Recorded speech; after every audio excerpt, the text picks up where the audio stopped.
Dersimizi devamlaştırmamız hürmetli vatandaş birinci sağa.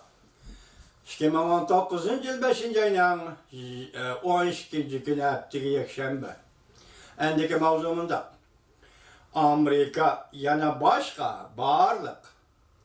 Cüngüden import kılıngan tuar mallığı tam oyunu bece koyuş tertiplerine başladı. Mavzulu haber 5. ayının 11. günü Amerika vazının Xitay tili programımız ilan kılındı. Haber mındak başladı. Washington, Amerika Koşmuş Ştatları Sodi Vekili Leitzi 10. gün bayanat ilan kılıp mındak görsetti. Amerika tehe baş koyulmagan, kılıp kalgan 300 milyar dolarlık Cüngöden import kılıngan tuvar malları baş koyuş tayarlık kıldı. Bu eş Washington bilen Beijing oturuşu talaş tartışının örlügelliğinin alamatıdır. Haftanın 5. günü yani 10. günü Amerika ve Cüngö Washington'da 11. katımda Saudi söhbeti ötküzüldü. Söhbet kilişim imzalanğan ahval asıda yaklaştı. Kilişim imzalanmagan ahval asıda yaklaştı. Keçirinler. Söhbetten bir neçe saat ilgili Amerika Cüngöden import kılıngan tuvar malları koyulduğun başını yukarı götürgeliydi. 200 milyar dolarlık başını yukarı götürgeliydi.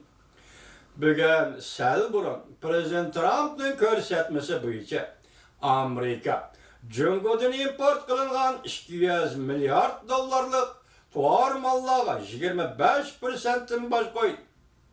Prezident Trump yana buyruk çürüp, Cüngöden import kılıngan barlıq tuvar malları baş koyuş tertiplerini retleşke başladı. Kıymeti 300 milyar dolar, 250 milyon. 300 milyar, 250 milyon dolar. Leitzer bayanata da şundak görsetti. Amerika'nın Saudi vekili Leitzer bayanata da şundak görsetti. Leitzer yanımında görset. Köplegen tahsilatlar 5. ayının 13. günü düşen bir gün ilan kılındı. Hatta Hudayım bursa. Saudi vekili işhanısı aval cemaat pişkiri kulak serişi lazım. Ondan yeni tamojdan beceri yolu koyalaydı. Cüngö duç gelgen 25%'in baş koyulduğun Cüngö tuvarları 200 milyar 500 milyon dolara yetti. Cüngö taraf Amerika'nın bu yeni tedbirlerine cevap kaytırgını yok. Cüngö Saudi Ministerliği 5. ayının 7. günümünde görsetti. Amerika Cüngö tuvarlarına əslep baş koyduğun bolsa, Cüngö bununla karşı tedbir kullanışka mecbur buludu. Bir yıldan beri ki Saudi talaş tartıştırdı bu katem yana bir meydan. Saudi ahırlaşkan deyken, Saudi söhbeti ahırlaşkan deyken, Prezident Trump Twitter'de fikir kaldırıp bunda görsetti. Bir meydan, bu bir meydan söhbet, samimi ve kuruluş karakterlik söhbet bol. Cüngö tarafının söhbet vekili Liu'yu matbuatga mındak görsetti. Cüngö matbuatırık mındak görsetti. Söhbet bozulmadı. İki taraf Beijing'de yeni bir katım söhbet ötküzüşke koşuldu. Lakin Cüngö taraf prensip meselesi de murassallaşmayımızdı. Hazır iki taraf nurgun cihetlerde ortak tutuş hasıl kıldı. Liu'yu şundak davatıdır. Samimi gap kılsak, birdek bolmagan taraflarımız mı var? Men bu işlerin ait zor, prinsipallık meseleler dep qarayman.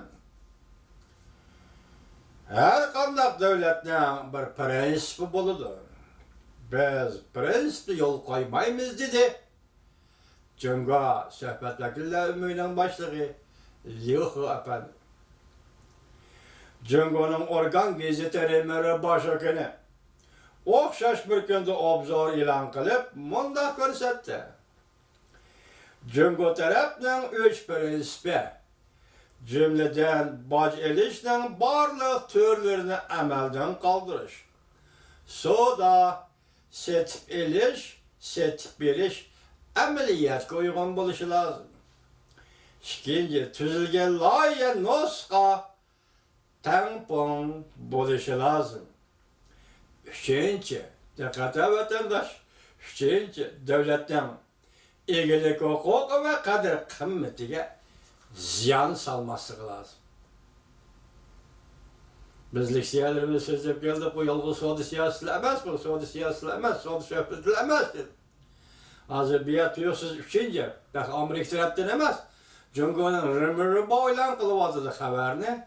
Şu haberde ne mi değil vatıdı üçüncü. Devletten ilgili hukuki ve kadir kıymetiga ziyan salması lazım. Merhamet.